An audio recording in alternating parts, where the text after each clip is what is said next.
So, yan. Mga kabibo, nag-check ako kanina. Pag-akyat ko, ayun, nag-Beatles na. So, kung bago ka pa lang sa channel ko, please click subscribe, like, and click notification bell para ma-update ka sa future ko pang vlogs. Ito nga pala yung aking Facebook. Paki-follow na lang din. Salamat. So, puting-puti yan. Wait lang.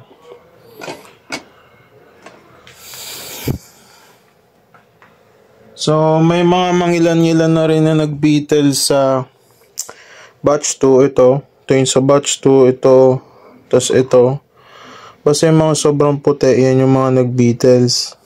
Ay, nag-pupa na bago, no? Ayan. So, ito, malapit na to lumabas.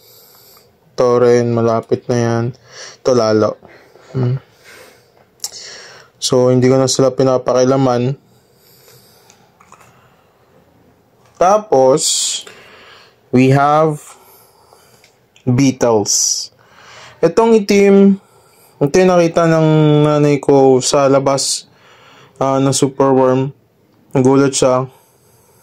Akala ko patay na.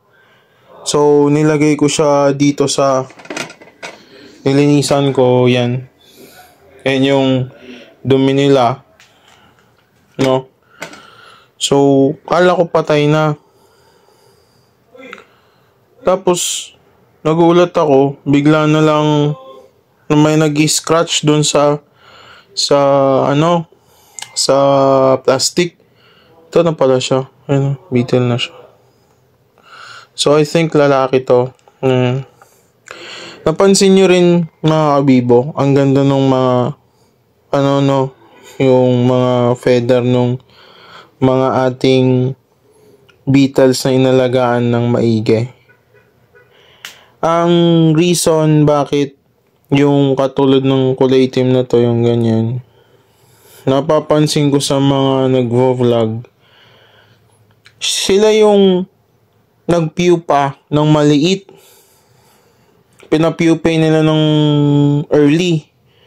So, I think, let's say, hindi pa nag-abot ng 3 months. Tapos, wala siyang enough na water sa katawan, pero nagpupa siya.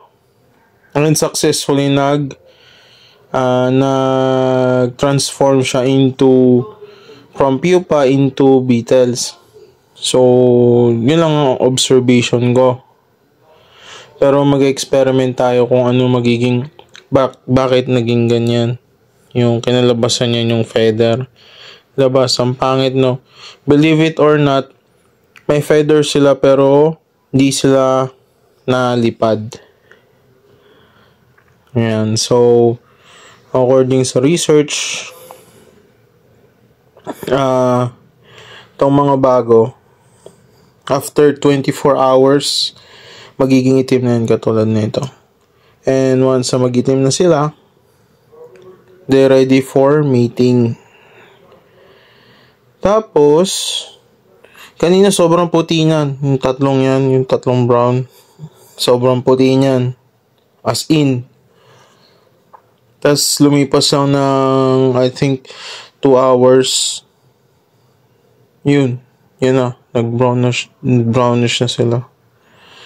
So, yun. Hindi ko masyadong mapag-aralan gawa ng nasa farm ako lagi. Pero soon, I promise mga kabibo, no, na time-lapse natin yan from egg to larva, from larva hanggang sa lumaking larva, no.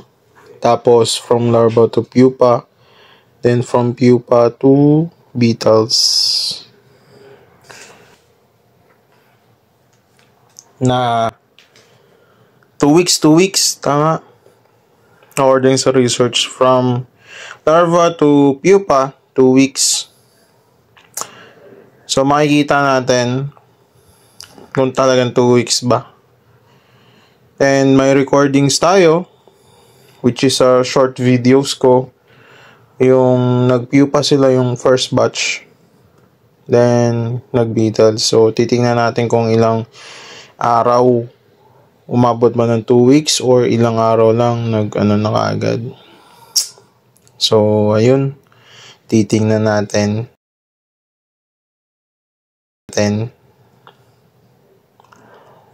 Ayan na sila.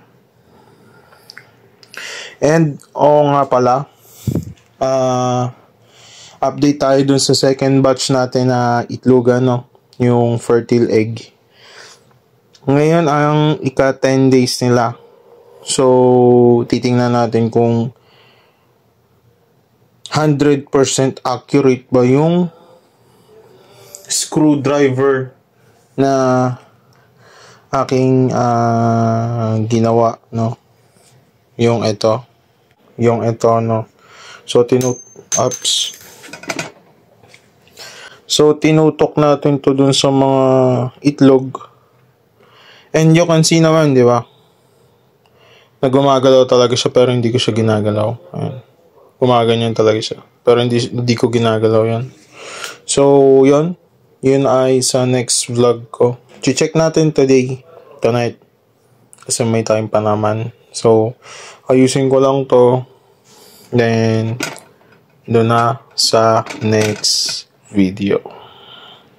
Kung bago ka pa lang sa channel ko, please click subscribe, like, and click notification bell para ma-update ka sa future ko pang vlogs.